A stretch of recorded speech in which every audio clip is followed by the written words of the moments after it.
देखिए, एकदम basic lemon term में बात करूं तो लंग का कोई भी इन्फेक्शन को हम लोग निमोनिया बोलते हैं। तो अगर कारणों की बात करें तो किस कारण से लोगों को निमोनिया होता है?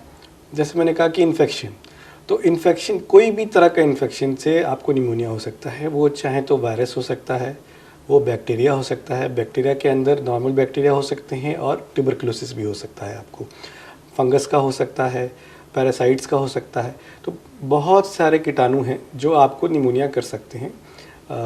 तो जो भी इन्फेक्शन से आपको लंग में प्रॉब्लम होगी उसको हम लोग निमोनिया कहते हैं। निमोनिया से देखा जाए तो सबसे ज़्यादा कौन प्रभावित हो सकता है, जैसे बच्चे हैं, बड़े हैं या फिर बुजुर्ग हैं? देखिए, ज़्यादातर तो बच्चों और बूढ़ों में अगर निमोनिया होता है तो हम लोग के लिए चिंता का विषय होता है, क्योंकि यही दो जो सेगमेंट होता है एज का जिसमें इम्यूनिटी के लिए थोड़ा सा कमी होती है, तो हमारे लिए ज़्यादा चिंता का विषय होता है। तो हाँ, इन दोनों में अगर निमोनिया होता है तो हमें ज़्यादा ख्याल रखना पड़ता है, तो इन दोनों में ज़्यादा प्रभाव होता है। अगर बात करें लक्षण की, तो लक्षण किस तरीके के दिखाई देते हैं? देखिए, सबसे पहले तो बुखार आएगा, खांसी आएगा, खांसी में बलगम आ सकता है। बलगम में कलर जो है बलगम का वो डिफरेंट कलर का आ सकता है, येलो आ सकता है, ग्रीनिश आ सकता है, ग्रेइश आ सकता है, ब्लैकिश आ सकता है, कभी कभी उसमें खून भी हो सकता है। तो ये 3-4 लक्षण हैं। खासकर सीने में दर्द हो सकता है। तो ये कुछ लक्षण हैं। आपकी पसलियाँ चल सकती हैं, बच्चों में खासकर आपकी सांस तेज तेज चल सकती है। तो ये सब कुछ लक्षण हैं जो निमोनिया में अक्सर आप देखते हो। तो अगर बात करें कि जैसे बचाव की, तो बचाव उस दौरान किसी को अगर निमोनिया हुआ है तो बचाव उस दौरान किस तरीके से किया जा सकता है? देखिए, हो गया तो बचाव की बात ख़त्म हो गई।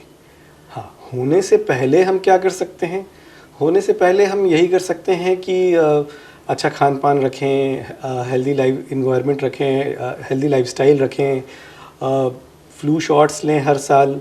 खासकर अगर आपको कोई क्रॉनिक प्रॉब्लम्स हैं, क्रॉनिक लंग डिजीज़ है या क्रॉनिक किडनी डिजीज़ या कोई भी प्रॉब्लम जो क्रॉनिक है, तो उस पर न्यूमोकोकल वैक्सीन्स लें। अगर कोई और प्रॉब्लम है तो उसका ख्याल रखें। क्राउडेड स्पेस से अवॉइड करें। अगर आपको सर्दी ज़ुकाम है तो आप बाहर जाना आना थोड़ा सा कम करें। तो ये सब कुछ चीज़ें हैं जो आप अगर करते हैं तो कुछ कम कर सकते हैं। पर देखिए, 100% तो कुछ भी नहीं है जिससे आप निमोनिया से बच सकते हो, क्योंकि निमोनिया अक्सर जो होता है वो हवा से फैलता है, कीटाणुओं के साथ होता है।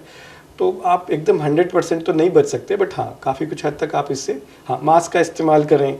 तो ये सब कुछ चीज़ें हैं जिससे आप थोड़ा बहुत तो अपना बचाव कर सकते हैं।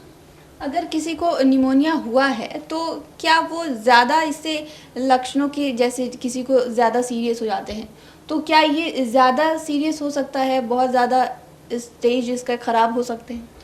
नहीं, देखिए, बिल्कुल ये नहीं कह सकते कि किस में ज़्यादा होगा किस में कम होगा, बट हाँ, निमोनिया ख़तरनाक हो सकती है। निमोनिया जानलेवा हो सकती है।